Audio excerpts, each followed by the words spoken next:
Hola, ¿qué tal? Soy Daniel Lescano.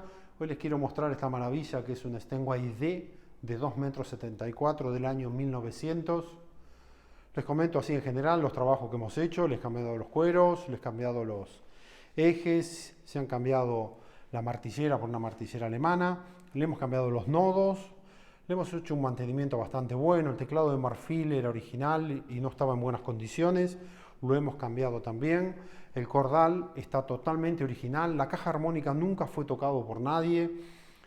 Los apagadores también son los originales en el piano.